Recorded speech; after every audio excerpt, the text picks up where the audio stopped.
Good morning, everybody. Happy Monday. We have an amazing show for everybody today. What do we have, Krystal? Indeed, we do. A lot of interesting stuff going on in the world.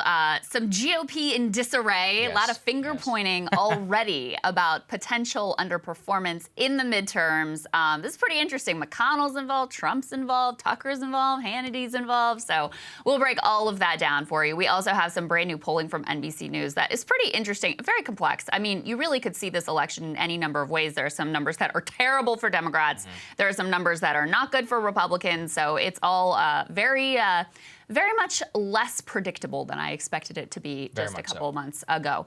Also, a car bomb killing a Kremlin ally in Moscow. A lot of questions about who is responsible, what it means. Very dangerous situation, ultimately, that has the potential for escalation, putting domestic political pressure on Putin to do even more and be even more aggressive in this war.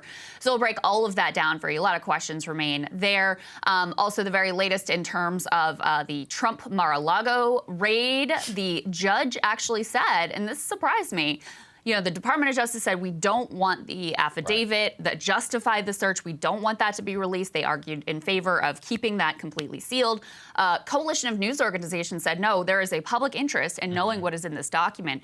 The judge has taken kind of a middle ground and said, hey, I think we should release it, but let's let the DOJ put in what they think should be redacted from this. So we'll break all of that down. And also, guys, I know you are heartbroken this morning.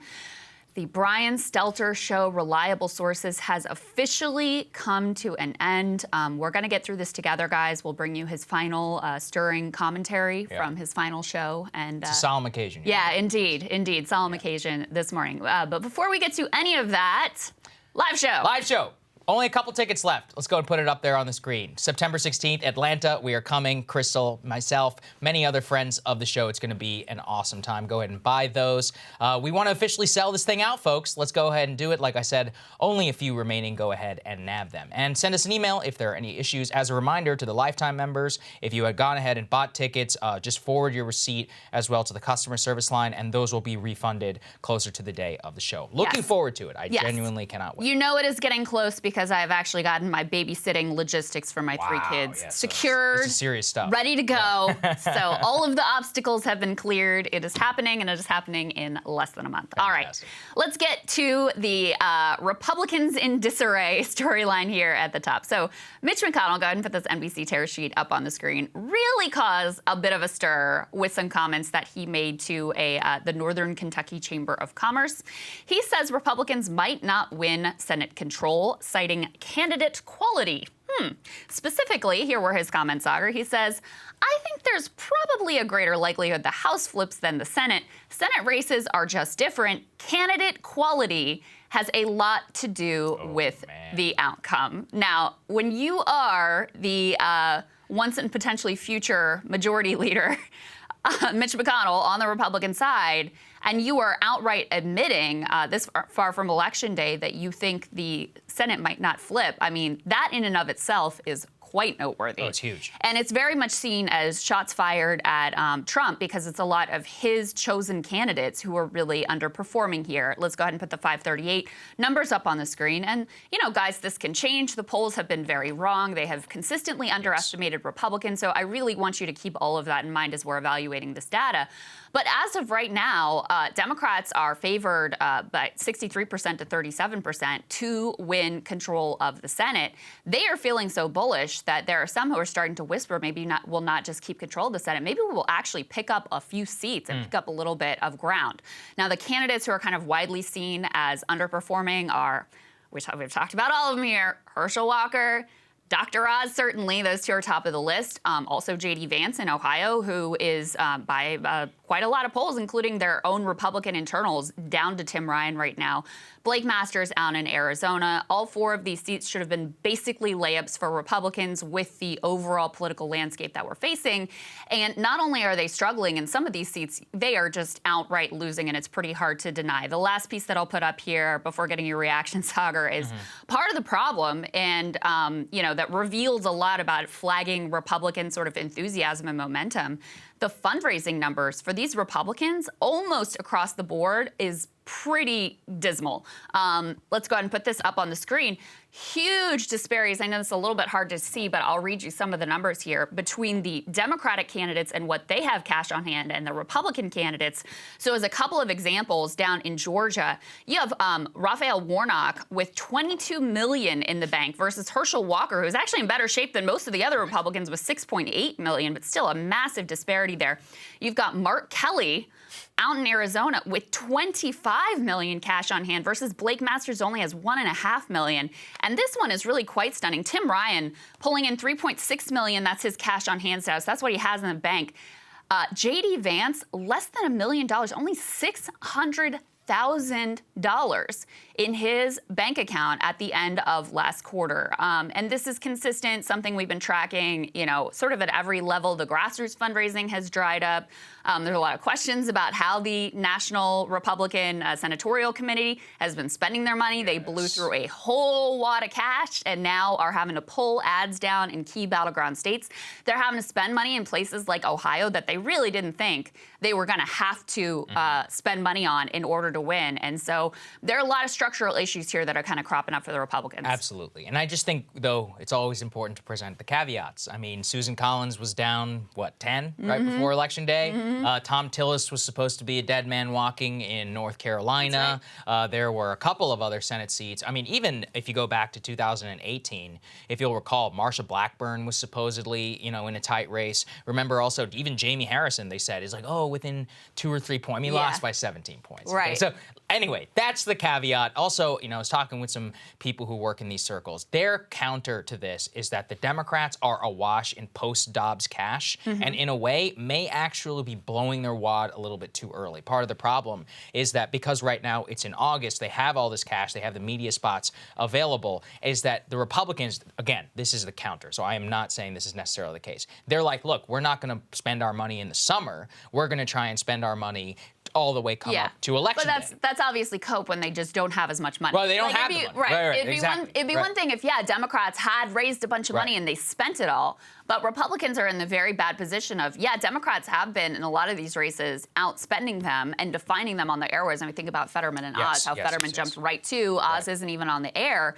And yet, they're behind in terms of fundraising. So they're in a position where they need to make up the gap with a flood of post-Labor Day advertising. And as of right now, they are very much behind. As one indication of how dire the cash situation has gotten for some of these Republicans, Blake Masters, who's the Senate nominee in Arizona, aforementioned, who was backed by Trump, and Trump really kind of cleared the field for him and put him in position to win. He also had a lot of support from Peter Thiel financially. Used to work for him. In the primary, used to work for him, and not clear that Thiel is going to come in for him or J.D. Vance, who was his other big candidate in the general election. So that's kind of a big question mark.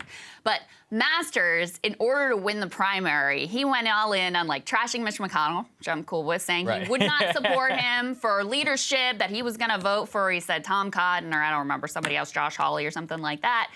Now that he is struggling in terms of cash and behind in cash on hand by $24 million to Mark Kelly, now he's changing his tune. Let's go ahead and put this up on the screen. He says he's hopeful the GOP leader is going to offer financial support. He says, I think he'll come in and spend. Arizona's going to be competitive. It's going to be a close race. I hope he does come in. And Saagar, he says, we'll find a way to work together. Right. He goes on to make his pitch. I mean, this is just shamelessly begging for cash here. I think I'm a much better candidate than Mitch McConnell gives me credit for, he says. Let me just say, this has not gone unnoticed in Washington and has been passed around quite a bit in certain circles and made its way to me. And I was like, hey, it's actually a good story. I got to give it to him. So there's a lot of gloating and some closed doors here in D.C. Saying everybody trashes him till they need the money. Until they need the cash. Here's what people forget. Not only the NRSC, which is run by Rick Scott, but the Senate Leadership Fund, which is directly controlled by Mitch McConnell and his super PAC, is tens to hundreds of millions of dollars potentially.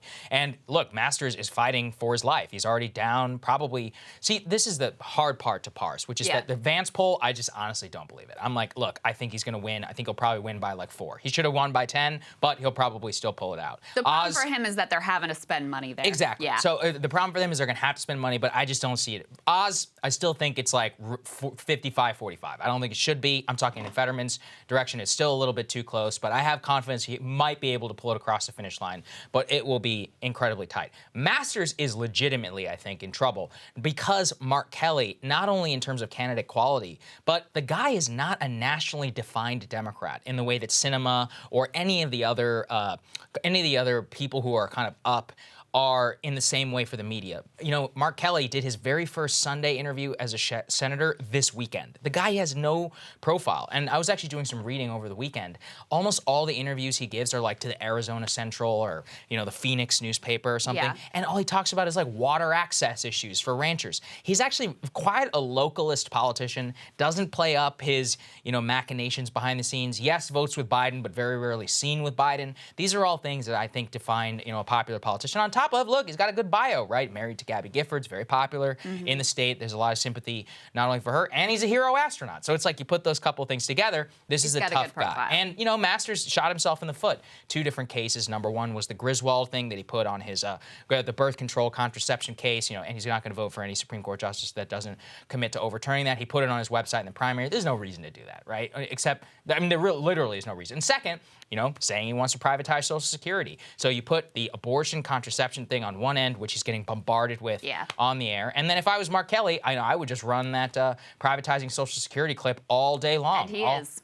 And he is running ads on it already. Of course he is. And that's what, if we'll recall, the way this is always funny, because Sinema, now that we remember her, the way that she beat Martha McSally is Obamacare. It was all Martha McSally voted to take away Obamacare. And Martha McSally is on record saying that vote is almost definitively what sunk her in the state of Arizona. And in her post interviews, like, even though she was like appointed and then she lost again, which is pathetic. She was also, didn't we interview her? We might have. I think we interviewed her, and she was like the most wooden, just terrible candidate. She has a nice story that you can possibly imagine. I mean, you know, listen, as I keep saying, the Republican, it should be a slam dunk for a lot of these candidates. I mean, they shouldn't have to spend money in Ohio, and they're spending a lot. So the NRSC is spending $28 million, I think, in Ohio. It's a huge number that they're having to spend in Ohio to try to get J.D. Vance across the finish line. And I agree with you. It's Ohio. I don't think Tim Ryan's going to win.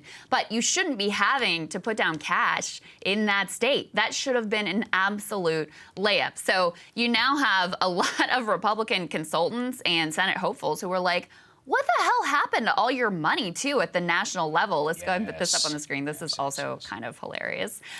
It's a ripoff. GOP spending under fire as Senate hopefuls seek rescue. You have all these people who are calling for an audit of the National Republican Senatorial Committee. They say they're getting, you know, the Senate hopefuls are getting crushed on the airwaves across the country while their national campaign fund is pulling ads and running low on cash, leading some campaign advisors to ask where all the money went and demand an audit of the committee's finances, according to Republican strategists involved in the discussions. The NRSC's retreat came after months of touting record fundraising, topping $173 million so far this election cycle. But the committee has burned through nearly all of it, with their cash on hand dwindling to $28 million by the end of June.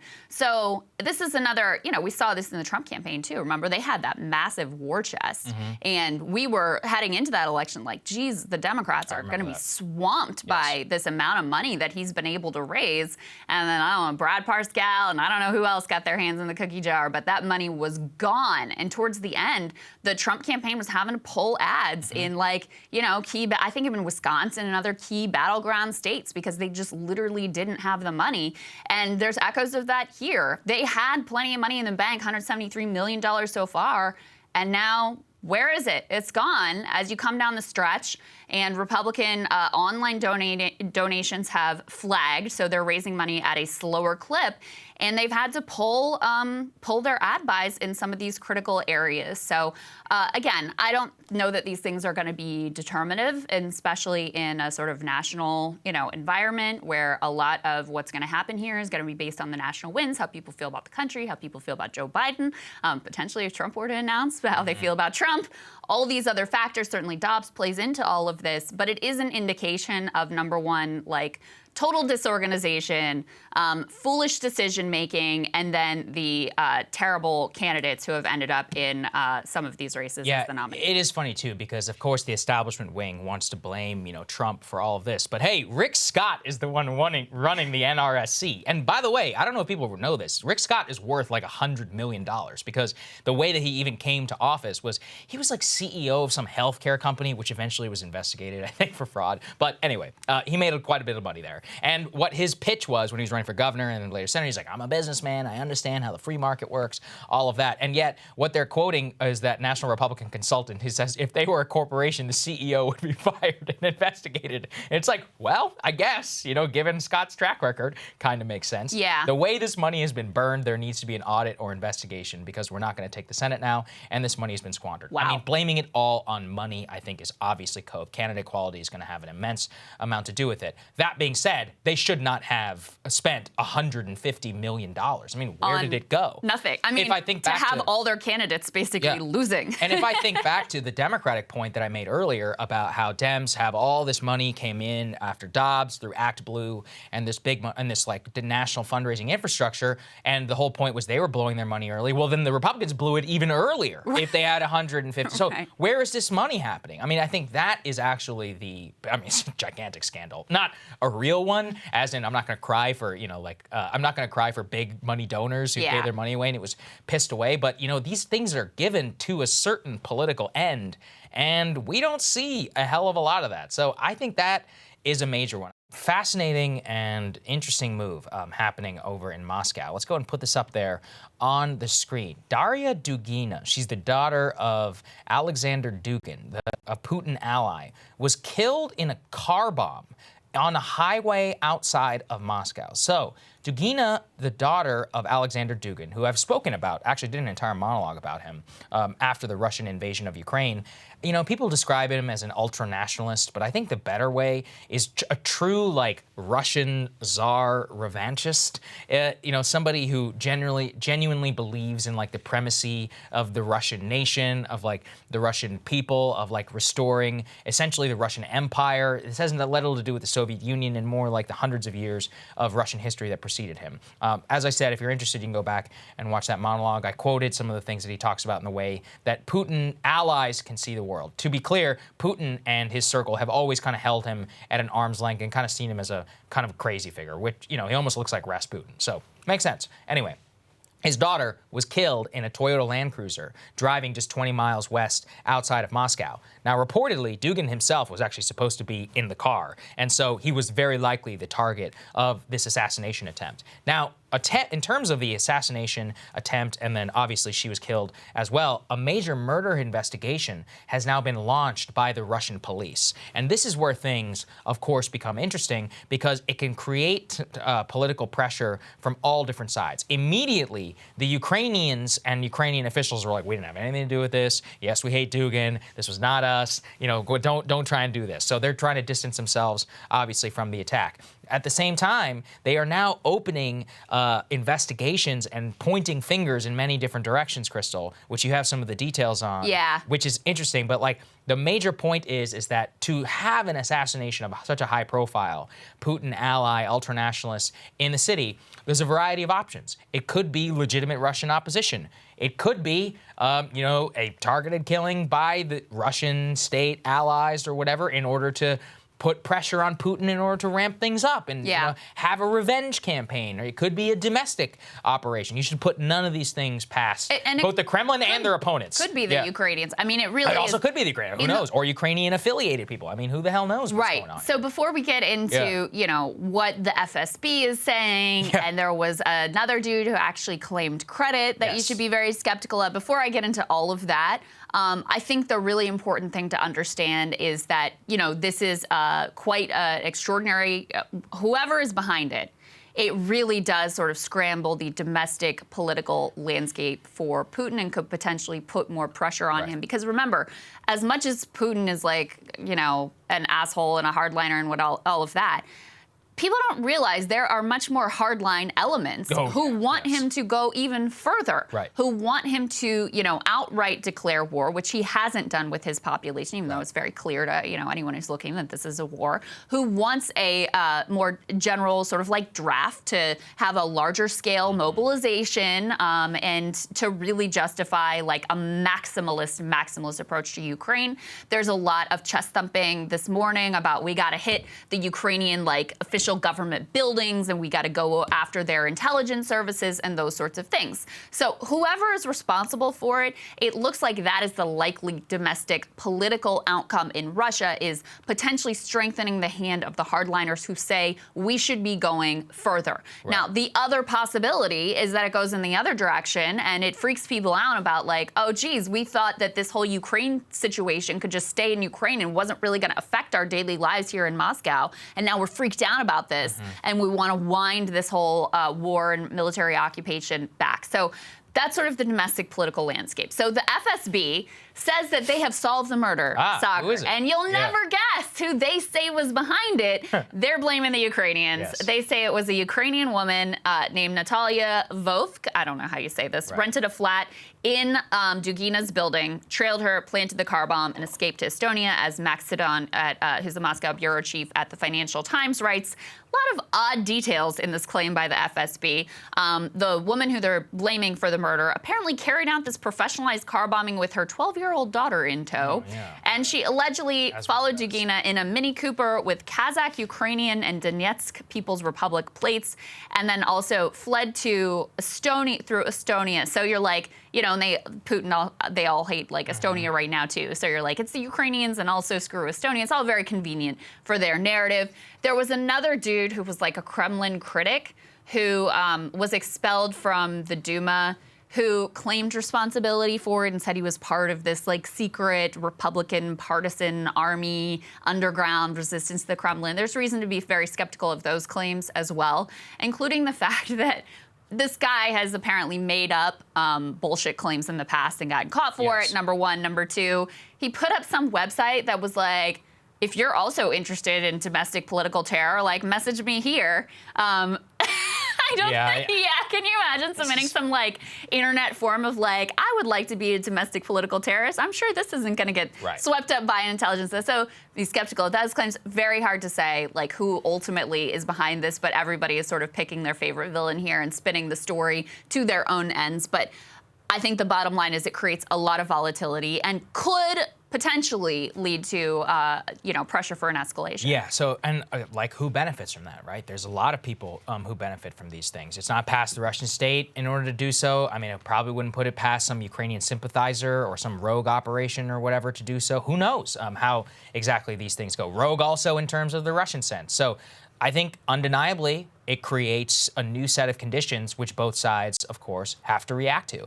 Zelensky is actually warning that a major Russian offensive could be coming in preparation for Ukrainian Independence Day, which is sometime soon, and that this could be a prelude to blaming them in order to launch maybe more of a full-scale type operation. So that's certainly possible. Putin apparently has been setting its sights on the city of Odessa, as that's a strategic port in which a lot of the grain leaves from. Perhaps capturing that would be much more of a major victory. Perhaps this is a prelude to that. I mean, perhaps he was just killed. Somebody was targeting Dugin for some other reason. Again, though, nobody knows. I will say car bombings are not that rare, in Russia. Political opponents of Putin and many other people have died in them in the past. But of course, his opponents also know that. So the point is that what this does is create a major flashpoint in domestic Russian politics. It's being covered there on state television. And, hardliner assets who were allied with Dugin are going to be pressuring Putin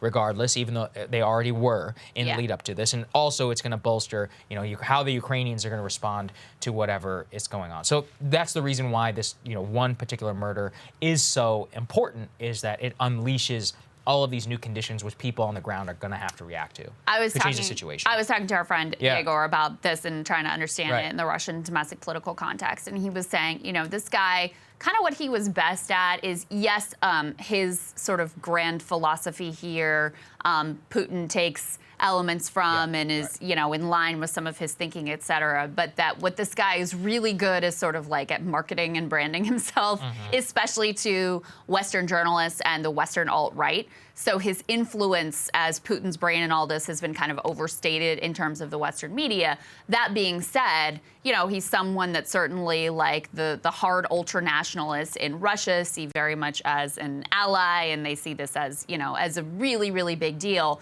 He also was saying in terms of the general Russian population, this isn't someone who is, Dugin is not actually a household name. Yes, So to the extent that this was sort of like, you know, if it was a targeted killing to drive some kind of domestic political outcome, it would be targeted more at that elite circle of ultra-nationalists or, you know, Kremlin insiders, because the general population is not like super knowledgeable about who Dugin is, or like super sort of like caught up in whatever his philosophy is and obsessed with him in his life. Very well said. You know, as I said, the Putin people have kind of shoved him to a side. At a certain point, they got him fired from his job. They didn't actually like him kind of pitching himself and writing often in English, you know, for a very specific audience. So he's a complicated figure, you know, in his own right. And I'm sure this will only just bolster more of his calls for like the total subjugation of Ukraine. But anyway, it's going to create some conditions on the ground. Okay, let's talk about Donald Trump. This has always been following affidavit saga, the warrants, the FBI. It almost feels like ancient history, even though it just started happening in the last 2 weeks. It's funny how that works, but isn't it? The latest in all of these wars, let's put this up there on the screen, which is that, as you alluded to earlier, the New York Times, many other news organizations sued the FBI, the Department of Justice, and said, hey, you need to release the affidavit which was used and sworn before a judge, which justified the search warrant on Mar-a-Lago. Now, what we knew previously from the search warrant, which was released, were the specific crimes and laws that which the FBI and the Department of Justice alleged a criminal violation of which could be furthered and found evidence at Mar-a-Lago, which we know based on reporting and all of these other things have to do not only with classified documents, but the, you know, misstorage or hanging on to things too long based upon months of negotiation and possible, you know, there's all sorts of allegations as to what exactly the documents are and why Trump held on to them. But we seem to know that he held on to some documents and that under 3 separate statutes of U.S. law, the FBI raid happened. However, what we don't know is the actual probable cause and investigation and the past meetings with the Trump organization, the Trump lawyers that have occurred in the past. All of that is contained within the affidavit. Now, we know a little bit as to why the DOJ doesn't want to release it. They say it would reveal the identity of potential cooperating witnesses. Now, I don't know why they would say that unless they have a cooperating witness. Yeah. We don't know who said cooperating witness is. Some sort of mole, some sort of rat or whatever in either the Trump org, Secret Service, or whatever. Somebody in the organization knows something. We also know that based on subpoenas of surveillance video and others, they claimed that even after the Trump people had said, yes, we're securing documents in this room, because they actually have surveillance video, part of the search warrant was to get their hands on the video and also based on past testimony and more to confirm that there was like a violation of law and an agreement of things that had been said. So based on that, there has been an extraordinary public interest in this affidavit. What is in this affidavit? What was the probable cause? With the government's case, that judge found enough to say to grant a warrant for the FBI raid on Mar-a-Lago. DOJ initially was like, no, we're not going to release it. Now, usually they get an extraordinary amount of deference. But what's actually cool is that the judge finally, actually in this case, said that the government should propose redactions to the affidavit, to the judge, based upon and what will be a prolonged process from here on out, because he thinks the extraordinary public interest is so important that he is going to possibly order a public version of this affidavit. Now, again, it will be heavily redacted. And having seen some of these, it is so annoying when you're reading through them and you just have whole pages which are black. But you can't hide everything. And my personal favorite is sometimes they forget to redact stuff that they were supposed to, and you learn a hell of a lot more from that. Not necessarily fair to the people who it's supposed to be redacted to, but listen, we're in the news business. I'm going to take everything. Yeah, we're in favor of as much discloser as I think as they should just humanly release possible. the whole thing. Yeah, absolutely. Right. That would definitely be in the best interest of us in the news media. Right. Yeah, I mean, I'm surprised. I thought this judge, given the government was making the case and that they, could say point to classified confidential informants in an ongoing criminal investigation, all of these things. They basically like, listen, we can't let this information get out to the public. So the fact that the judge is even taking kind of a, a half measure here or a middle stance saying you can propose redactions, we'll put some of it out. And he does go on to say, like, I don't know how interesting by the time we get the redactions done, the public is going to ultimately find this, but that is better than nothing. So I think the expectation is that the proposed redactions are supposed to be submitted this week. So I don't know exactly when we might get access to some portion of this affidavit. But you're exactly right. I mean, the search warrant contains certain information about exactly what crimes they expect to find, evidence of, and that justifies the search. But the affidavit gives all the detail about what led them up to concluding that there were crimes being committed and that you would have evidence at this location. It also would, very likely give up who it was that was informing on Trump, or multiple people potentially who was informing on Trump. And all the reporting suggests that it's someone who is fairly close to him, close enough to know, like, very specifically what these documents were and where they could be located within Mar-a-Lago. In typical Trumpian fashion, this is interesting. And this is something you and I were sort of talking about, debating, like whether Trump wanted the affidavit to be released. Publicly on Truth Social, and we can put this up on the screen, he's calling for the release, pushing for the unredacted affidavits release, et cetera, et cetera. But while he's saying that publicly on Truth Social, his legal team did not push for this to be released at all. In fact, they say that his lawyers were conspicuously absent from the legal proceedings surrounding the unsealing process. At any time, Mr. Trump and his team could have filed papers asking Judge Reinhart to make the affidavit public, but he chose not to. So I think he finds it publicly beneficial to posture like he's got nothing to hide. Of course, he wants this affidavit out in the public, and it's going to expose the DOJ and the FBI's crimes, et cetera, et cetera.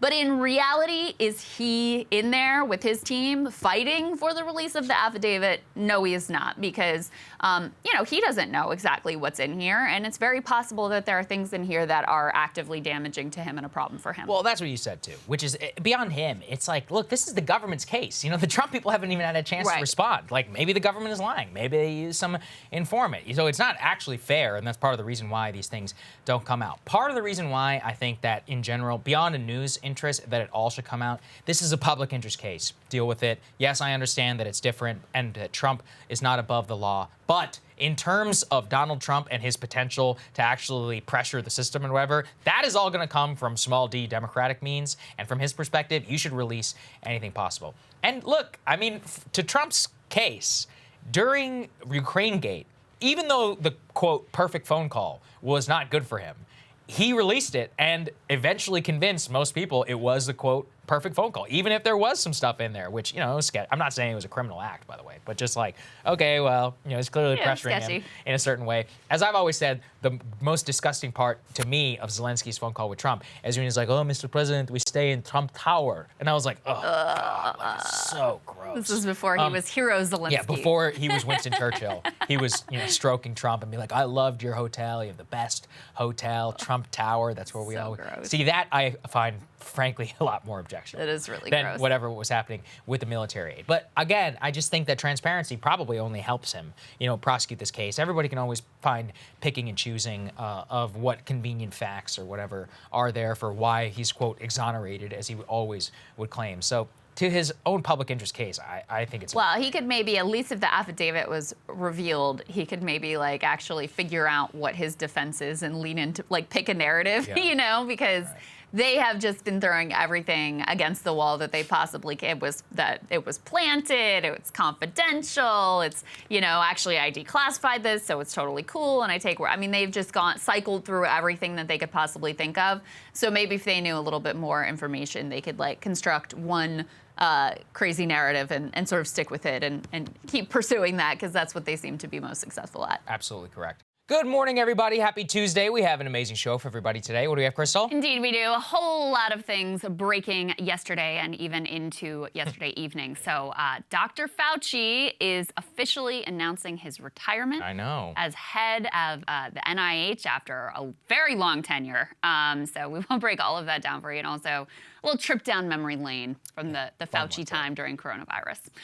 We also have primaries today, especially so in the state of New York and Florida. A lot going on, especially on the Democratic side in New York, including a very key bellwether congressional race. It's a special election. One of the candidates on the Democratic side really focusing on abortion, on the Republican side really focusing in on inflation. It's a swing seat. So interesting to see how that all shakes out. Big movement in the stock market yesterday. You know, the analysts are like, this is anticipation of the Fed's meeting in Jackson Hole and concerns about what Fed Chair Jerome Powell is going to say. So we will tell you about that. Also, new details about the assassination of that Russian intellectual, I guess you would call him, Dugin's daughter, and exactly what is going on there. And we have new details about the Trump Mar-a-Lago raid affidavit, new comments from the judge, new reporting that is coming out, new moves from the Trump team, all of that. But we want to start with Dr. Fauci. That's right. Pretty big news that came out yesterday. Let's go and put this up there on the screen. Fauci doing 2 exclusive interviews with the New York Times and the Washington Post to announce officially he will be stepping down in December to pursue, quote, his next chapter. So this is the man who has advised, as they say, 7 presidents and spent more than 50 years at the National Institute of Health, 7 resigning at the NIAID, the National Institute of Allergy and Infectious Diseases. He's 81 years old. The reason why this is a little bit strange is that Fauci had previously said, yeah, I am going to leave. But then he came out and he's like, no, but I'll stay on until 2024. And now he's like, no, but I am actually going to leave this time. And it caught some people by surprise. We don't exactly know what the impetus for that was. Previously, he had committed to reigning all the way through the end of President Biden's at least first term. Now, in it, he says, as he said, he's moving on to the next chapter as long as he's healthy, all of that.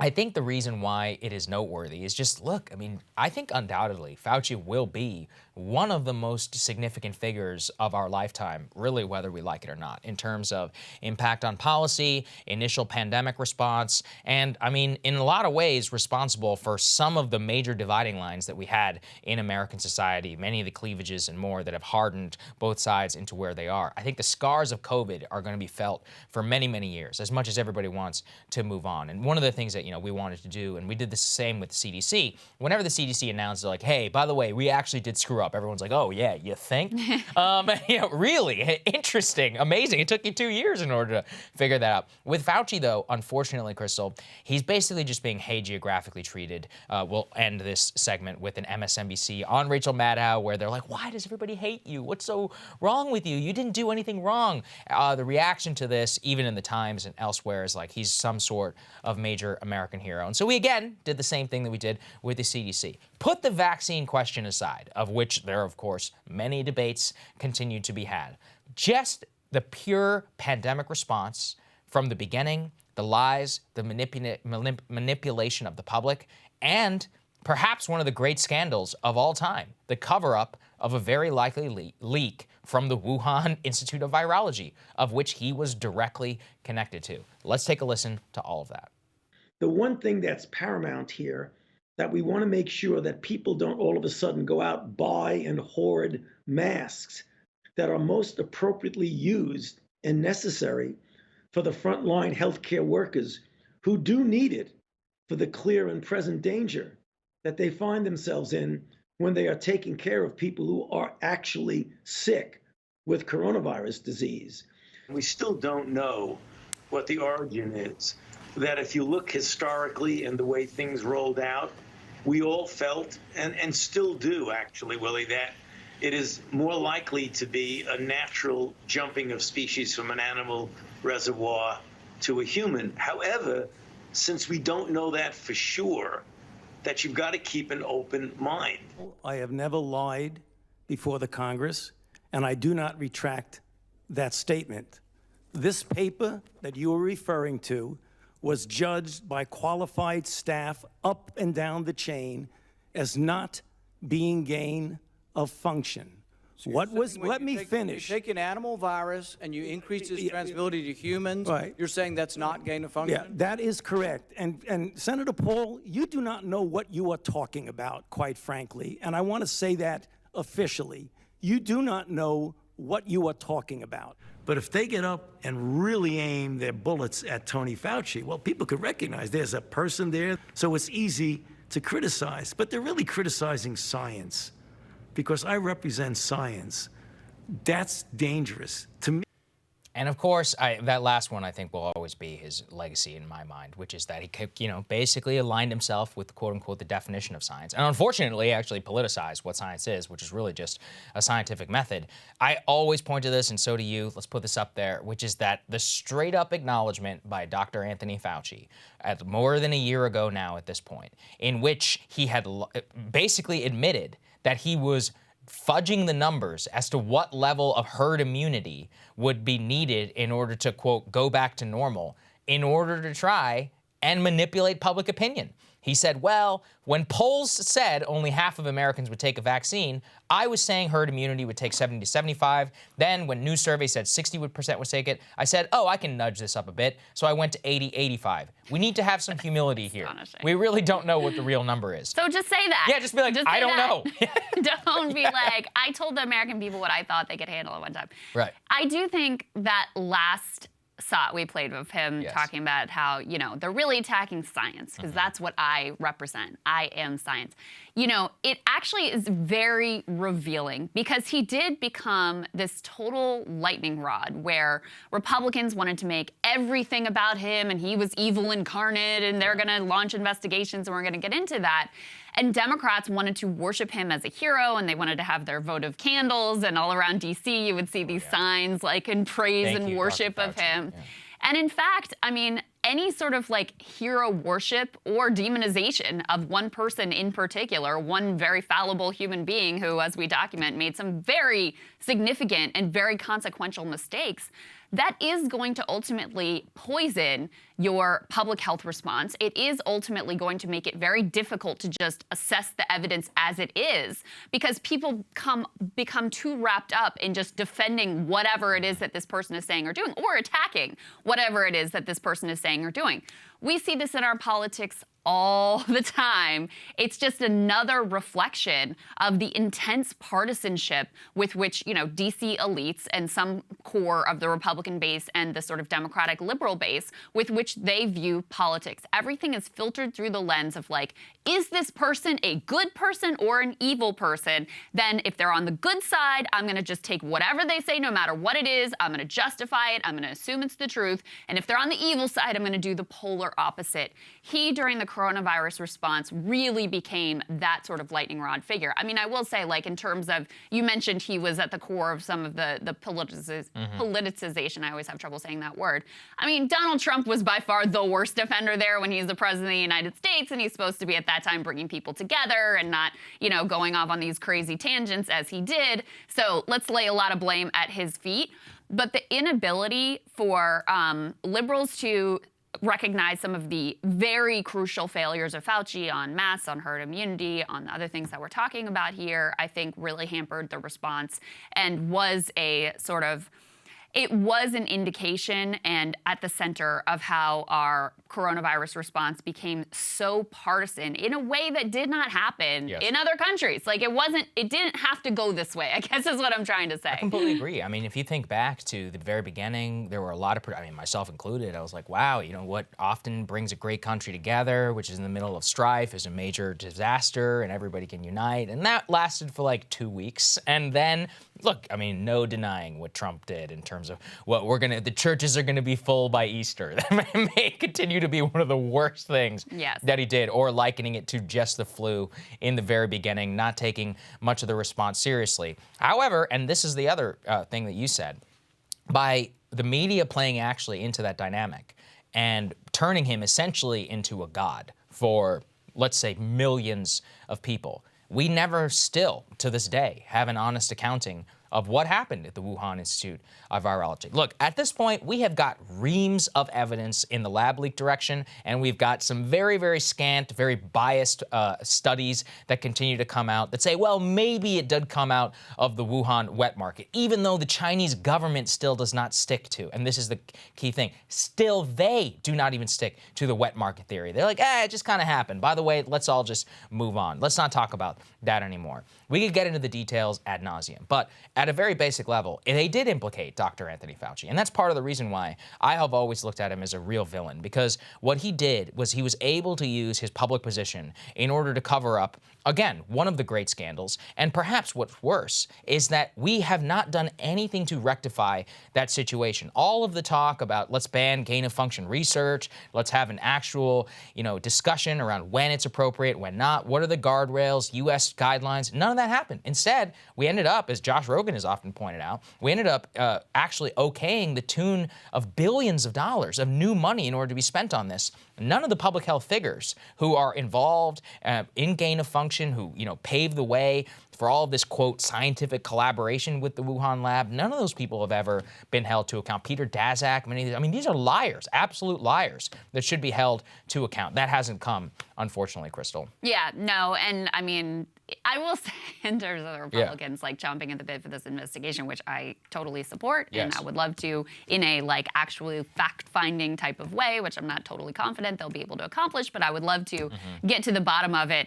But I do also have to say, the only thing we really know about what Republicans will do if they take power is which investigations they're going to obsess over. Yes. Hunter Biden and Tony Fauci. Yeah. We know that's going to be the focus of their efforts. Have they told us a single thing about what they would actually do about inflation or tax policy or children or educate? No, not really. They're, very clear on who they want to go after and who they want to sort of demonize and continue to dig into. Not so clear on their agenda for the American people. Be that as it may, look, I 100% support getting to the bottom of what happened. I think Fauci this is one of the prime areas where he was extremely dishonest with the American people. He is implicated in some of the very early conversations in terms of trying to completely shut down any discussion and debate and inquiry into whether this was a possible, plausible theory. That caused, the entire response and investigation to lose a lot of critical time and, may ultimately lead to the fact that we never know definitively what exactly happened here because so much time was ultimately lost. Yeah, I think that's right. And look, Fauci going out with a bang, of course, on the Rachel. And this is what I love, too, which is that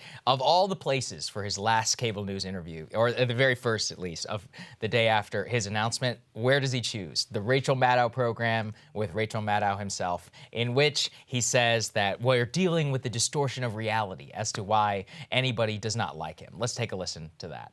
What we're dealing with now is just a distortion of reality, Rachel.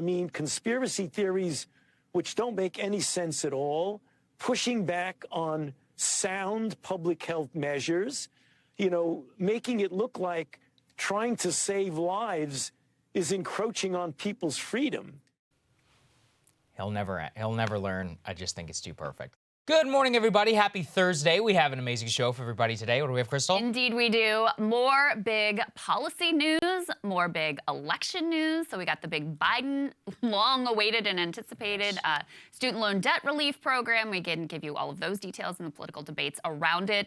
Also, some very interesting results from the primary elections and the special elections that happen on Tuesday.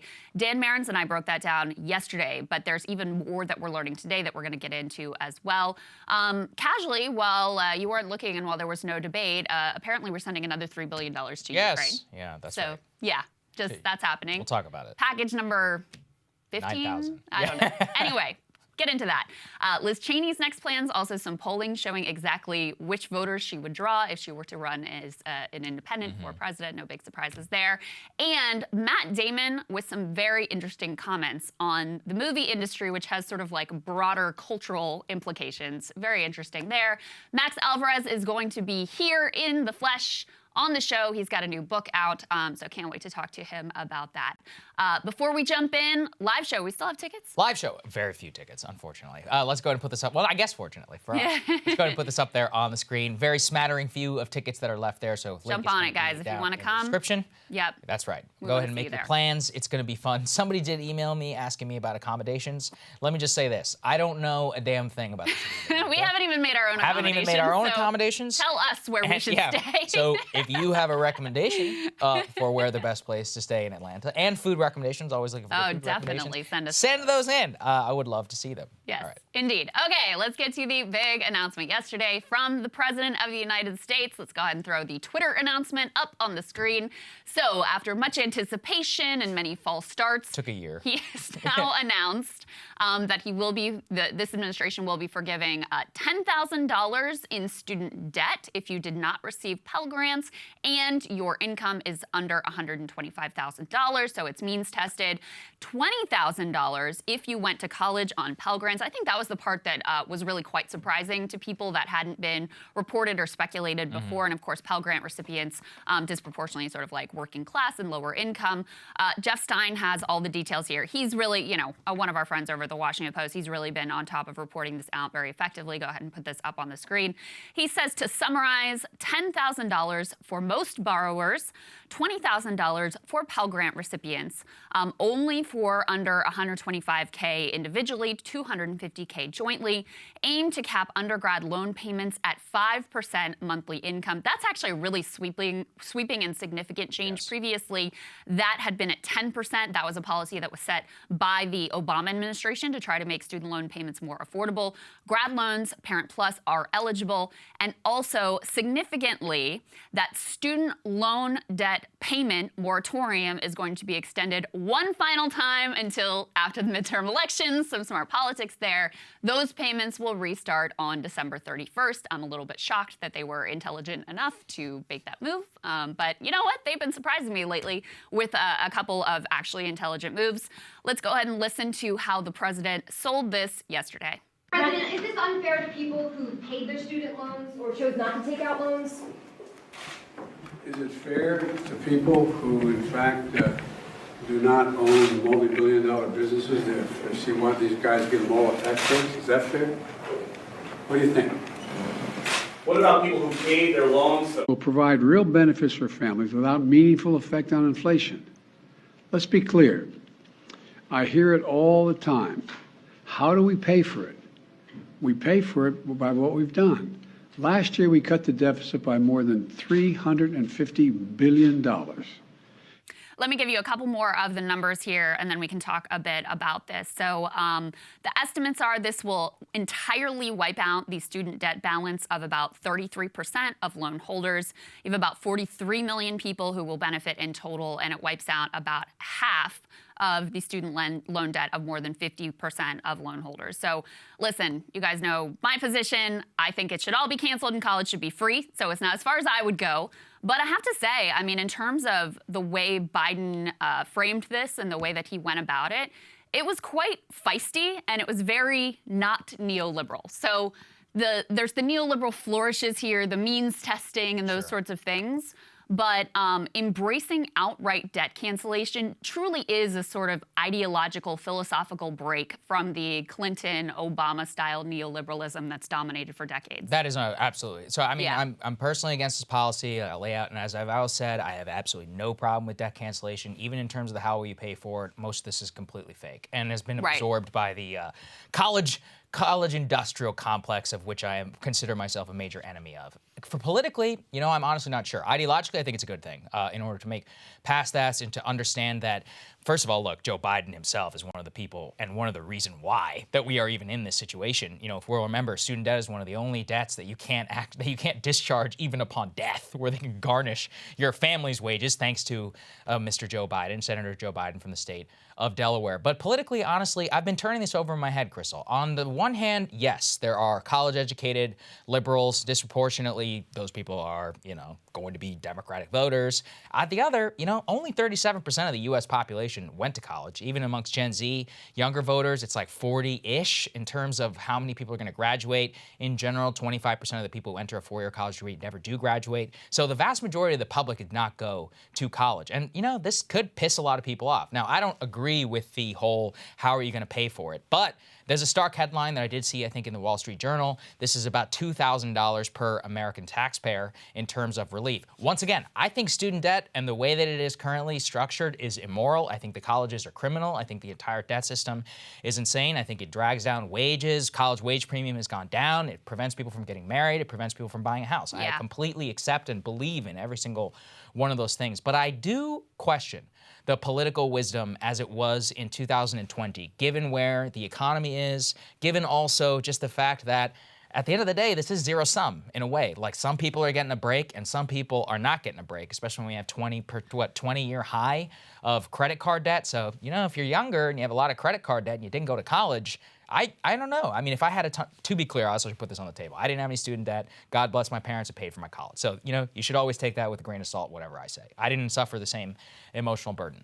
I'm looking at it dispassionately, and I could see it going both ways. I genuinely don't know. So I think one indication of how it is likely to go politically is the fact that over on Fox News, they're freaking out about Joe Biden buying votes. I mean, the arguments, so let me take on the case sort of just like on a policy level for this, which I've laid out here before in the past about the sort of moral case for this. I mean, effectively, you had politicians from both parties that destroy the working class, send jobs overseas, bust unions, and make it very, very difficult to achieve any sort of middle class stability. Yes. Then what do they offer as a response to that? They say, go to college. This very individualistic bootstrap, if you want to get ahead, this is the path, and we're going to, make these, help support this loan industry so that you can go and you can get a college education. And so pushing people in that direction has led to an entire generation, mostly millennials and now Gen Z, that were overwhelmingly loaded up with debt. It has, you see the implications of this in terms of the stats we always look at, the very small percentage of wealth that millennials hold. It's like 3% of total wealth that millennials have versus boomers have 60%. The late dates of being able to get married, the inability to buy a home, a lot of that stems from this massive debt load that our leadership class told people to take on, that was the right thing.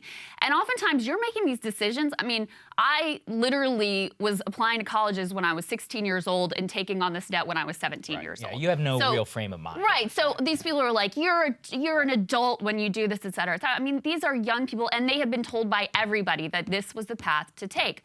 So that's number one. I think morally the case is very sound and very just, and I don't think it's like a populist position to be like, young people deserve to be loaded up with mountains of debt for their entire life. And I know that's not your position whatsoever. I also don't buy this idea, even though I fully acknowledge that this is a very incomplete approach. And, personally, again, I think that public university and community college and trade schools should be free. I think you should cancel all the debt and make college available universally to everyone. That way it is a universalist policy that benefits everyone, but we have to act in the realm of the possible right now. And this is what Joe Biden can do with his executive power without having Congress to make those broader reforms. I also think there's a lot of bad faith in the people who are like trying to make this class-based argument, which I understand of like, okay, this is going to benefit people who went to college and it's not going to benefit this other group. But those same people are also not offering like a policy that would benefit everyone. They just want to do nothing, right? And they're trying to weaponize this class division in order to be against this thing that would be good for, again, 43 million people would benefit, and 90% of those beneficiaries make under $75,000 a year. The last thing that I'll say here, sort of like a conservative argument for it, first of all, there are potential direct economic benefits that would accrue to the nation as a whole. Annual home sales, one estimate would rise by $300,000. GDP could be lifted by around $100 billion, so it could be significant in terms of the overall economy. And then I thought this was really interesting, makes a lot of sense. There's a negative correlation between student debt and small business formation. So if you're also someone who, believes in small business formation, believes in entrepreneurship, that debt that is laid on students right from the jump really, really harms their ability to go out and create and start their own thing. And a lot of the people who are, who are sort of the most sympathetic cases here and Pell Grant recipients, et cetera, a lot of people started college, got loaded up with the debt, didn't finish, or got the 4-year career and still had to go out and work at Starbucks or work in the Amazon warehouse. So I think there's a little bit of a caricaturish view of who student loan debt holders are. Yes, it's not everybody. And yes, the majority of Americans still do not complete 4-year college. But you have a large percentage of working and middle-class people who will benefit from this policy. And, I don't think we should let the perfect be the enemy of the good. This is on the table. This is possible to achieve. And so that's why I ultimately support it. I completely get that. And I understand. Yeah. My problem with this is that I think this has probably killed it for a generation. And that from this point forward, I have a lot of this breakdown in my monologue, but you cancel 10K debt, outstanding debt will return back to today's levels in 4 years. So every single person so we're at 1.8 trillion. This is going to knock us down to approximately 1.25 trillion. We'll be back at 1.8 trillion in 4 years, which effectively means every single person who's currently in college right now in a 4-year degree institution, those people who are not going to be beneficiaries of this policy, after the last freshman today graduates, we're going to be right back where we started. So it's like, well, then what? That just argues for doing more. Yeah, but it's not going to happen. And then that's the issue, which is that I just genuinely believe this has killed it, politicized it, and made it so that we are not going to reform the college degree. And look, I think this is where we have to be honest. College administrators and college people in general are the base of the Democratic Party, like to its most core, the most reply guy people that exist online, especially graduate institutions. And to destroy this behemoth, you have to effectively bankrupt a large percentage of the most reliable Democratic voters. I just don't think that's politically going to happen. But again, from a left case, it's just not possible. If it's not politically going to happen anyway, you may as well provide a little bit of relief to 43 million people in the meantime. And, listen, I'm not a big believer in the Democratic Party, although I have to say that they have surprised me a few times now. They've surprised me now with the CHIPS Act, with the Inflation Reduction Act, and actually maybe their most surprising gangster move was inserting into that Inflation Reduction Act while no one was looking this rebuke to the Supreme Court.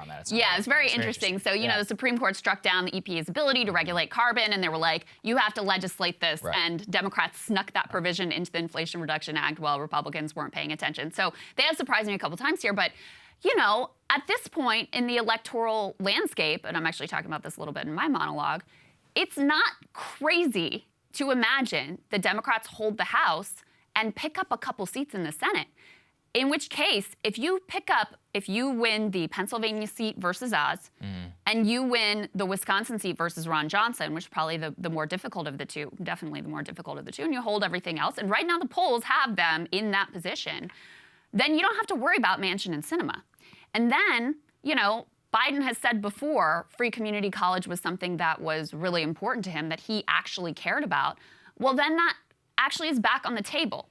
I also want to say that, one of the other things that they do here that goes beyond the headline, 10K or 20K if you're a Pell Grant recipient, debt relief, is the fact that they made it more affordable for everyone blanket across the board by limiting student debt payments to 5% of income. That is a more sweeping change. They also have in here some things about more transparency around costs and whatever. I think all of that is ultimately colleges don't care. Kind of meaningless. Yeah. It's sort of like in the Trump administration, they did this hospital pricing transparency. It did absolutely nothing. So I don't have a lot of confidence in that.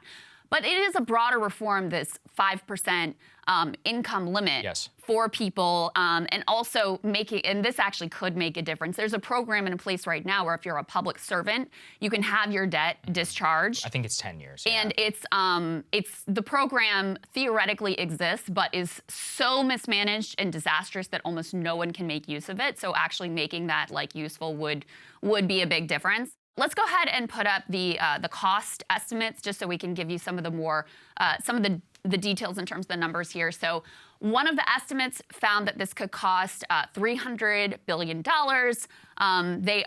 This is actually before they added in the $20,000 of forgiveness, so they're updating this to see. One thing so on the one hand, it could be more than this. On the other hand, it's also important to keep in mind that a lot of this debt was never going to get paid off. Yes. a lot of, borrowers, I think it's like 1 out of 5 borrowers was already in default. You have 90% of borrowers right now who say they are not prepared for student debt payments to restart. So, the reality of the situation is, especially with that Obama-era program that limits the amount that you have to pay in, a bulk of this debt was probably never going to be paid ultimately. This is all fake, and that's why I also get frustrated by who's going to pay. Listen, this is all BS. It's a lot like Social Security. If you're my age and you pay Social Security, good luck trying to collect when you're 65. I think we all know this is not going to happen.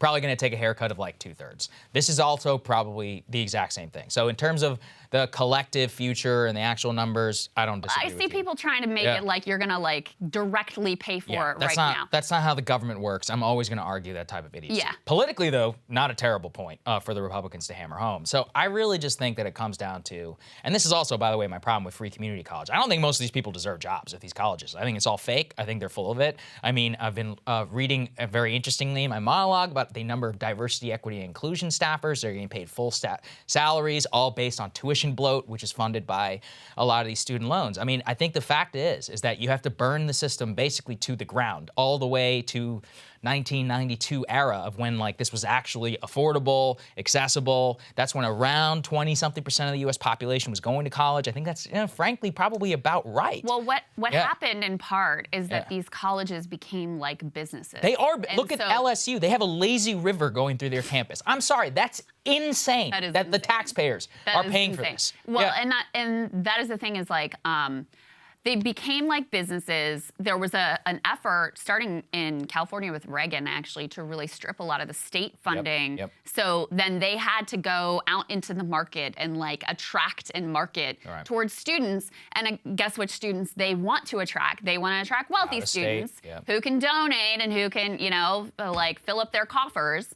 And so they created all of these, and there's administrative bloat, but it's also all these luxury amenities, the lazy river, it's all this the fake fitness palace, services. all this stuff. Yeah. So, I mean, it's, it ultimately part of that is that the state took a step back from having a direct interest. And so there was no incentive to keep costs under control. When California universities, which were, and still are some of the best in the nation, when their funding was significantly stripped, then that totally changed the economic model and landscape. So I completely agree that's a problem.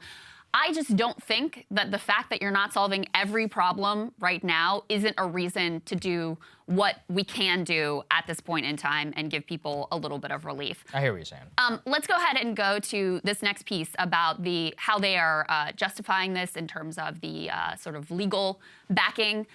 It's interesting because, Saagar, and maybe you looked into this more, it seems like there are two potential justifications for this. So the memo they put out cites a post-9/11 law that allows for debt cancellation in connection with a war or other military operation or national emergency. They're saying the COVID pandemic is that emergency that justifies the use of this. It's called the HEROES Act of 2003. It fairly directly, it says it authorizes the secretary to, quote, waive or modify any statutory or regulatory provision applicable to the student financial assistance programs if the secretary deems such waivers or modifications necessary to ensure at least one of several enumerated purposes, including that borrowers are not placed in a worse position financially because of a national emergency. There's also, presidents, including Biden, including Trump, including Obama, for a long time, have used this Education Act legal justification to give selective student loan debt relief, like the public servant program that I was talking about before, service members. I think there was a provision from Biden this year, if memory serves correctly, specifically targeted disabled service members. So it's been used in the past to grant debt relief, just not in quite as wide scale of a fashion. It's really weird that they chose to go with the HEROES Act because there's actually a provision under Obamacare which is probably more legally justifiable and sound. So Obamacare had a federal student loan takeover as part of its actual pay for in terms of how they were going to make it go forward. And there are provisions within Obamacare that actually allow the president to go and to cancel debt, or at least to take and federalize the program in a much more direct manner. So I think it's incredibly odd that they went with COVID as the reason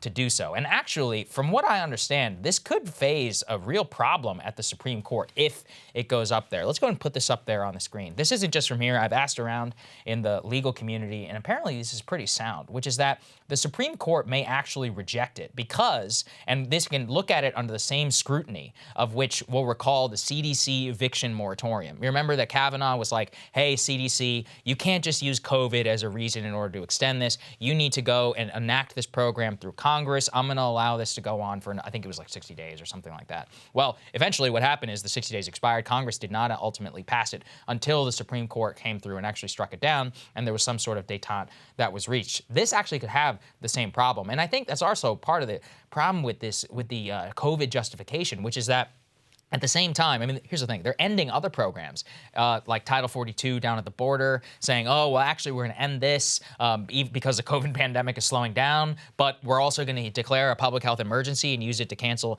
student debt. Look, I understand that people who are recipients of this policy don't care whatsoever. But I'm just saying, you know, we have found out the hard way in past that using novel interpretations of the law, while it can be cool, does not necessarily stand up. And so this could very, very certainly go all the way up to the Supreme Court. I think it's really strange that they went this way and not with the Obamacare. Obamacare gives them a much more direct statute in order to do this. They probably did it because this is a faster way and less administrative in order to go about. Oh, really? But here's the thing. I mean, from what I understand, they've been looking at this for a year. So, like, why didn't you just use the better legal justification? I had really sort of given up on. Biden promised this very directly on the campaign trail. Yes, I mean, this I think is one he of said the it to things Bernie Sanders he as well. repeatedly, you know, talked about. At least he would say at least $10,000 in student debt relief, and so I think that's how ultimately progressives were able to sort of shame him into really taking action here, because obviously he was a little bit like this. You know, this isn't a neoliberal kind of thing to do. Like direct debt relief, looking at something and saying, okay, the problem is people have too much debt.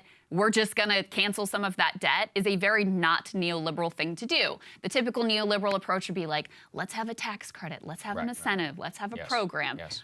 So in that way, even though, again, I would like to see more, it is a real sign, again, of a sort of break with the neoliberal order, which is remarkable given that Biden was not just like a participant in, but a real architect of that neoliberal order throughout his career, and also, you know, certainly during the Obama administration. But in terms of the legal justification, listen, I'm going to let other people who are more versed in this do the deep analysis. All I can say is that presidents have routinely use the authority that they have to grant student loan debt relief. Yes, it has not been this broad and this sweeping, but most of the analysis that I've read says that this is on relatively firm legal footing. Then again, it's not like the Supreme Court really is like honestly parsing through the law and precedent and whatever. They're trying to come up with a justification for whatever they ideologically want to do. So I don't want to bet on that, but I'm very much in favor ultimately of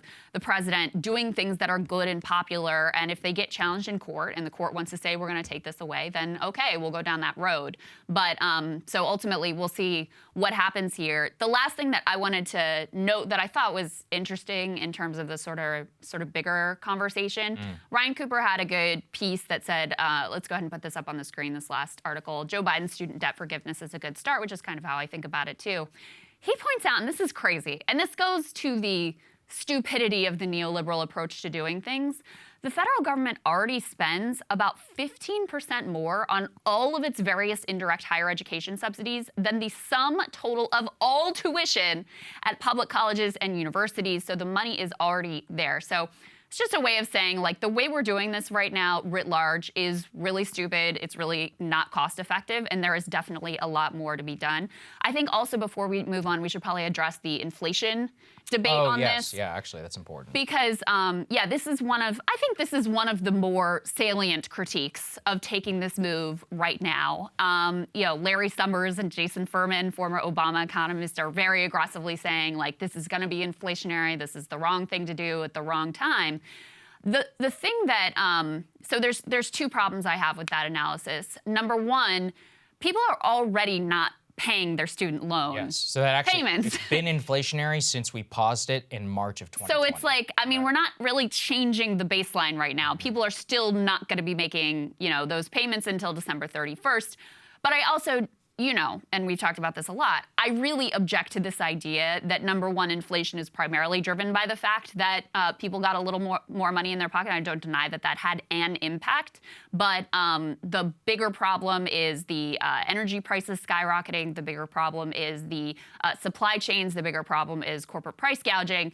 And so I really object to this almost like sociopathic idea that is ascendant among elite economists and among the Fed, that the only way we can deal with the inflation issue is basically by crushing the working class and forcing a recession and making them feel a lot of pain. Yeah, I mean, so here's the thing. It's actually a terrible way in order to boost the economy. Yeah. If you wanted to boost the economy. As we said, Yeah. frankly, it's a deflationary move if you make people start paying their payments back in the future. So in a way, we've already had the inflationary move by pausing student debt or student payments for the last 2 years. True. It's complicated. More what I would say is I generally have no idea. I mean, will it actually impact consumer spending? There's not really a whole lot of evidence either way that by pausing it that we did boost consumer spending, and that by taking it away and then restarting payments that we won't ultimately see a wash. So I think it's probably 50-50. We'd be better off doing a hell of a lot more in the oil markets if you really wanted to. If you want to solve inflation, we should, or hey, listen, you could end certain sanctions on Russia. That actually would probably have way more. Or we could pressure the Crown Prince in order to,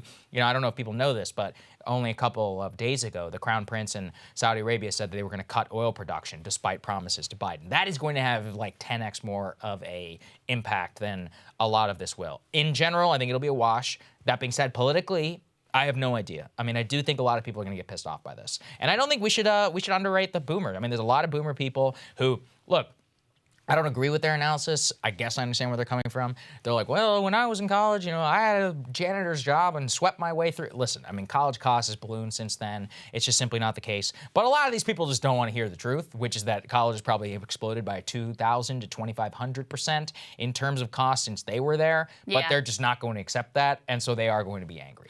So politically, I could see them in the same way that a lot of Republican messaging around consumer spending and checks being the major cause of inflation, I could see this kind of falling within that trap. But it's all a political wash. Checks, I don't know. But checks ultimately were a massive political benefit to the parties that gave them out, yes. right? And you have a lot of people beyond the 43 million who will directly benefit. You have a lot of people who will sort of benefit indirectly, who maybe are helping with those payments, or who are the boyfriend or the girlfriend or the husband or wife of the student loan debt holder, or the parents or grandparents who are, have had to kick in at times to help their kids to be able to shoulder this burden. So to me, I think, nobody knows for sure how the politics of this will play out, but I'm a lot more confident that material politics ultimately are a good thing, that the people who benefit from them, are much more likely to then come out and vote, have a reason to vote, have a reason to feel loyalty to that party. And it's hard for me to imagine people being single issue voters being pissed off that someone else got a benefit that they didn't directly benefit from, but it's obviously multifaceted. Yeah. No idea. For sure. So let's talk about the midterms. Nice segue there. So we had some very interesting results this week in the primaries, and also very interesting results in terms of this New York special election that we have been looking forward to for quite a while now, because this district in upstate New York is as sort of evenly divided and swingy of a district as it possibly could be. This is a district that went by 1.5 points to Biden. It's been represented by Democrats. It's been represented by Republicans. Upstate New York is also one of the areas where Democrats were getting shellacked as canary in the coal mine for previous midterm disasters. So everybody's watching this really closely. And you had two candidates who were both pretty strong, both established politicians in the area that represented significant parts of the district. And the Republican in particular, Mark Molinaro, was seen as a very good candidate. He's more of a moderate Republican. He's tried to sort of have a moderate stance on abortion and other issues. He represents and has for a long time one of the more significant areas in the district. So it was expected, and he did, he would outperform in that county. But ultimately, the Democrat, really defied the polling here and ended up pulling off a clear victory. Let's go ahead and put this up on the screen. Pat Ryan, this Business Insider piece says he rode a wave of fire, anger, and indignation over abortion and guns to secure a major special election victory for Democrats in New York. When I checked the margin last night, it was right around 2 points that Pat Ryan had won by. They're still counting some of the late absentee ballots, but it looks like he outperformed by a little bit how Biden did in the district, which is, quite encouraging for Democrats. So let's put this next piece up on the screen in terms of kind of putting the pieces together of all of these recent special elections. This is from Dave Wasserman. So in every single post-Dobbs special election, so not primary, special elections, the Democrats have overperformed and the Republicans have underperformed. The trend is also very similar across these districts in terms of the more liberal parts of the districts are just really showing up in droves, sort of like white college-educated voters, very animated, very much showing up to vote in ways that oftentimes, and this is also interesting, the polls are not predicting. So again, in this district, you had polls up to Election Day that had the Republican up by as much as 8 points. And so, the fact that Democrats are outperforming the polls is also unusual. Usually it's the Republicans that do that. So, Saagar, it is seen as like a very interesting indicator of where things are. Yeah, you sent this a piece this morning from the New York Times. We don't have it made because it literally just came out this morning, but it's very interesting. So on average, Republicans carried the 4 completed districts by 3.7 percentage points, compared with Trump's 7.7 edge in the same districts. The results are not just worse, they're actually straightforwardly poor. Republicans need to fare better than Donald Trump, who lost the national vote by 4.5 points, to retake the House. So they're underperforming by 3. They actually need to overperform significantly. They need to overperform to retake the House, let alone contemplate winning the Senate. So look, still a couple months to Election Day. We don't know.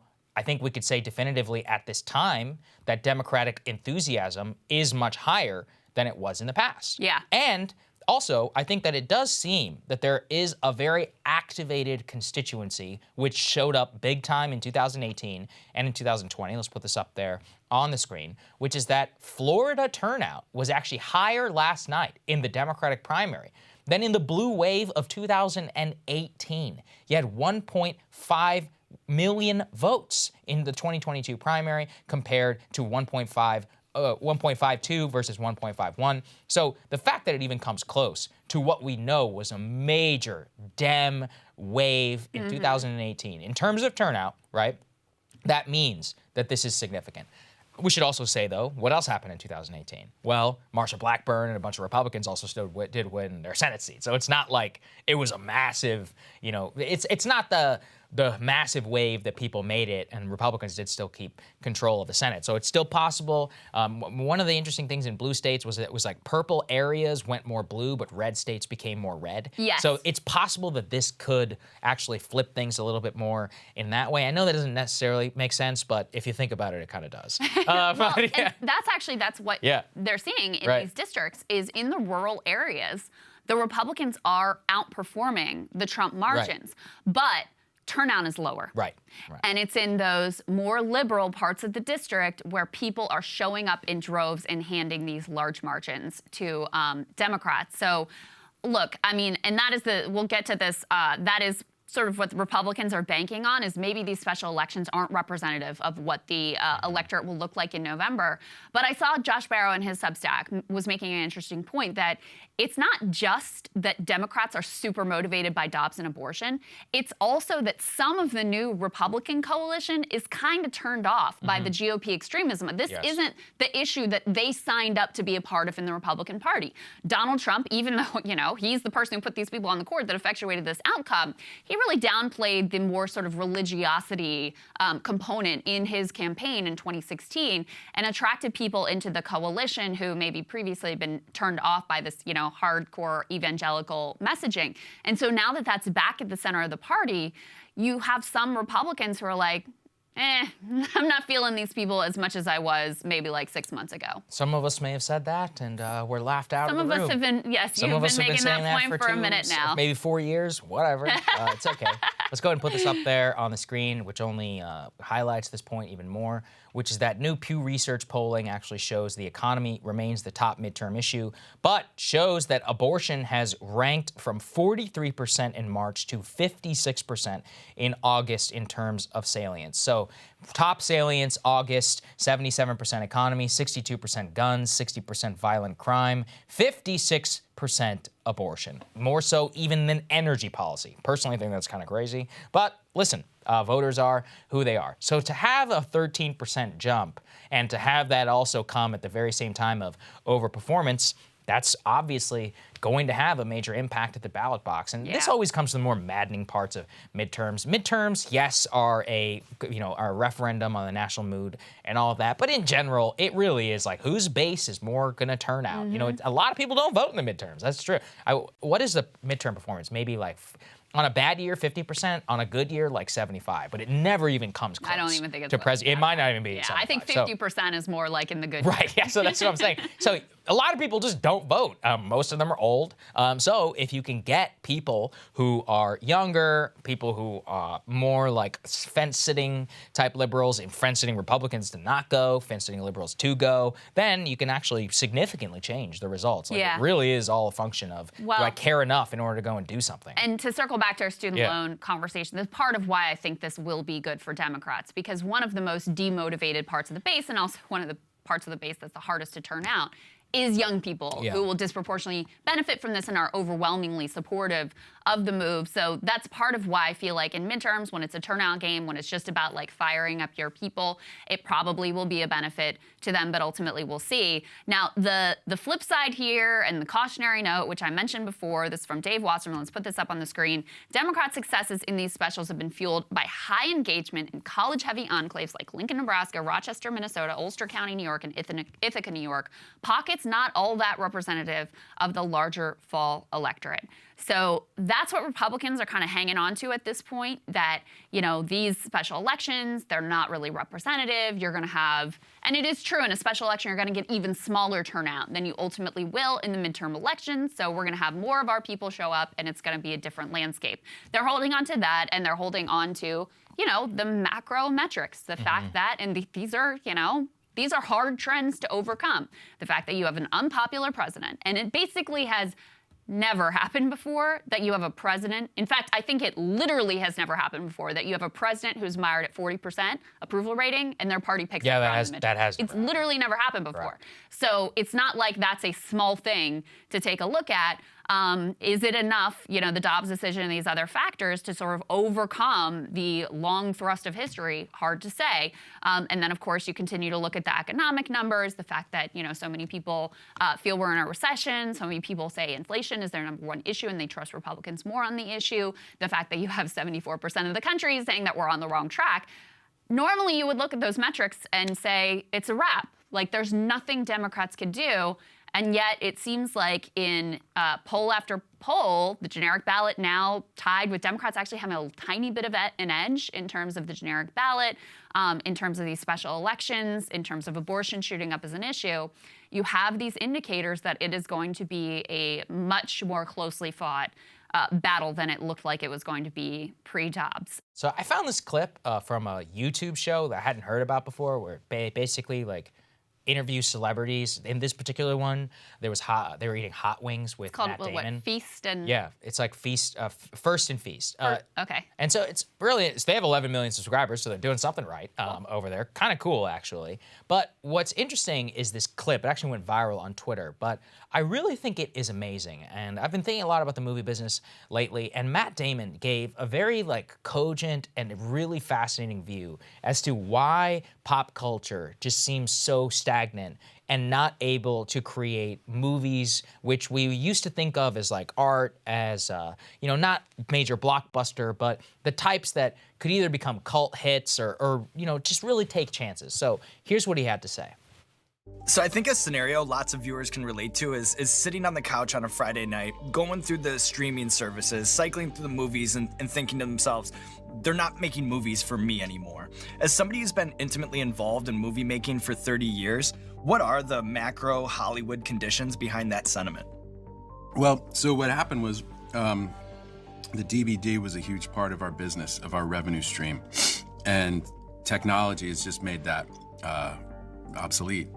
And so the movies that we used to make, you could afford to not make all of your money when it played in the theater because you knew you had the DVD coming behind the release. And 6 months later, you'd get a whole nother chunk. It would be like reopening the movie almost. And when that went away, that changed the type of movies that we could make. I did this movie Behind the Candelabra, and I talked to a studio executive who explained it was a $25 million movie. I would have to put that much into print and advertising, right, to market it, what we call P&A. So I'd have to put that in P&A. So now I'm in $50 million. I have to split everything I get with the exhibitor, right, the people who own the movie theaters. So I would have to make $100 million before I got into profit.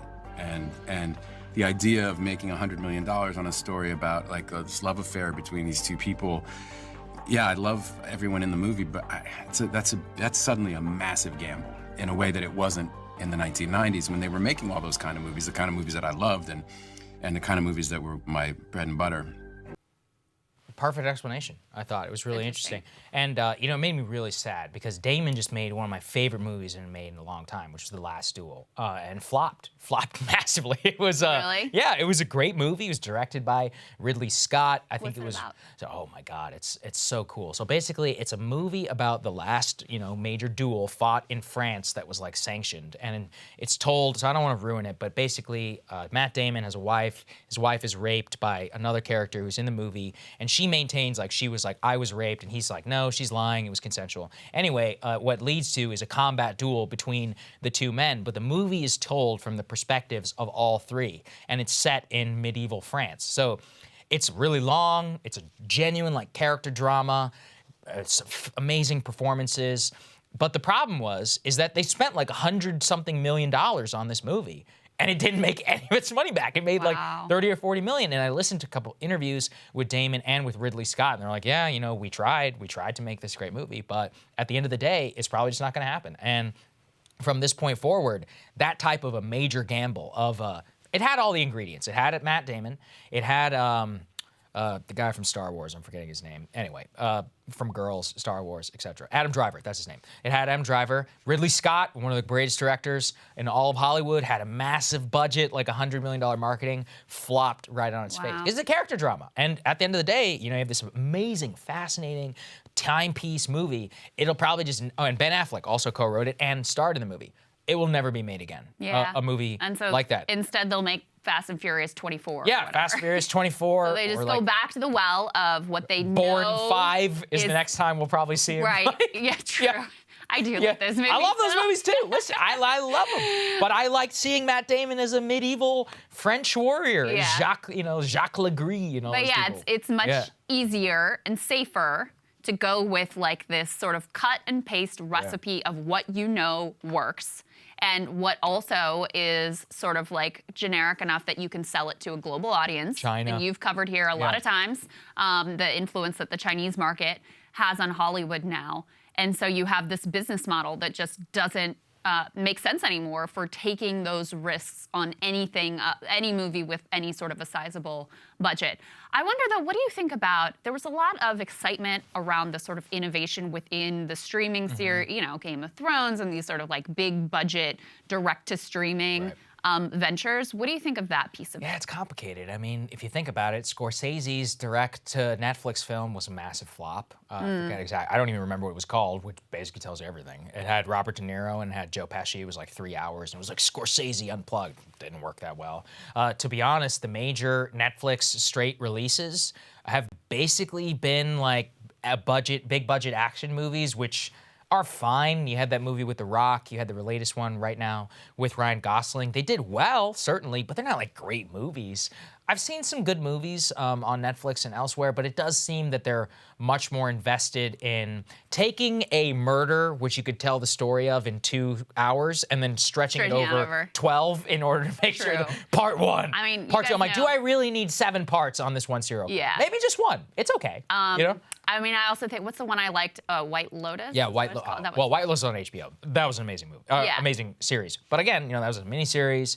That's also HBO, which has always been in boutique, kind of highbrow content. In terms so they of, have kind of a business model, though, that works. Yes. And they've had it since the 1990s. And is that with basically Sopranos. because it's subscription? Because it was subscription. It wasn't cable, never went mass market. So they had The Sopranos, which was their first big hit, and they kind of invented TV drama kind of as it exists today. Then they had The Wire. They have a formula there which works. Almost everything they make. Because that's the part of the ecosystem that to me seems much better than when I was growing up and watching, as much as I love like Full House and Saved by the Bell, like and I do. I love Bob Saget. And I do. But yeah, they, these like very rich, like cinema level, highly produced, highly written with, incredible stars, like all of that sort of stuff. That is very different. Nothing wrong with that. A lot better than when I was growing up.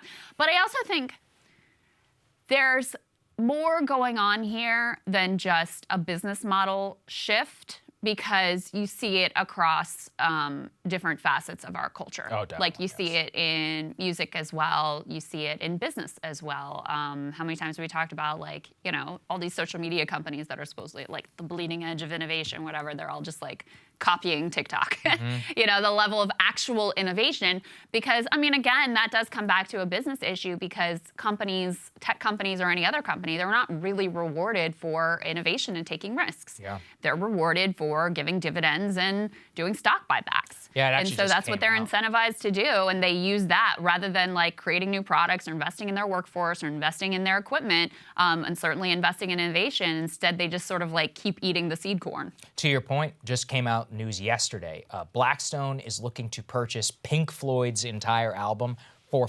$500 million because a lot of old people don't listen to new music anymore. They're just like, oh, let me go fire up a Pink Floyd. And listen, Pink Floyd is fine. It's okay. Don't come after me.